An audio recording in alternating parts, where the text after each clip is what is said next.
In today's video, I'm going to teach you how to add a contact in Outlook address book. By the end, you'll know exactly where to go, what to click, and how to enter details so your new contact is easy to find and use. First, open Outlook. You can do this from your desktop app on Windows or Mac. If you're using Outlook on the web, the process looks very similar, so you can follow along with the same steps. Make sure you're signed into the account where you want the contact to live, especially if you use multiple mailboxes.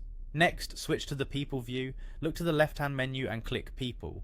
Depending on your version, you might see an icon that looks like a silhouette or an address book.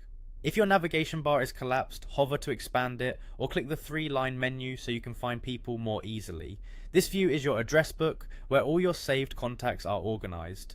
Now choose Add a Contact. In some layouts, the button may say New Contact or simply New with Contact as an option in a small menu.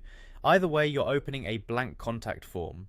If you don't see it right away, look toward the top toolbar or the upper left corner of the screen. With the form open, fill in the contact details. Start with their name, then add the primary email address you'll use most often. You can include multiple emails or phone numbers and label them as work, mobile, or home so they're easy to recognize later. Add their job title, company, and any relevant notes. Things like how you met or key responsibilities can be helpful context.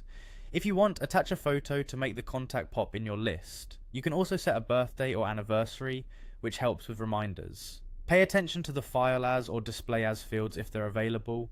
This controls how the contact is sorted in your list, such as by first name or last name. If you work across regions, consider using international dialing formats for phone numbers to avoid confusion. Take a moment to confirm that you're saving the contact to the correct address book associated with your mailbox. When everything looks good, click Save and Close. Outlook will add the contact to your people list, and you should see it appear right away.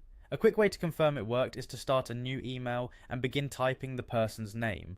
Outlook should suggest the contact you just created. If you ever notice a duplicate, Outlook may prompt you to update an existing entry instead of creating a new one. And remember, you can always come back to edit the contact later as details change.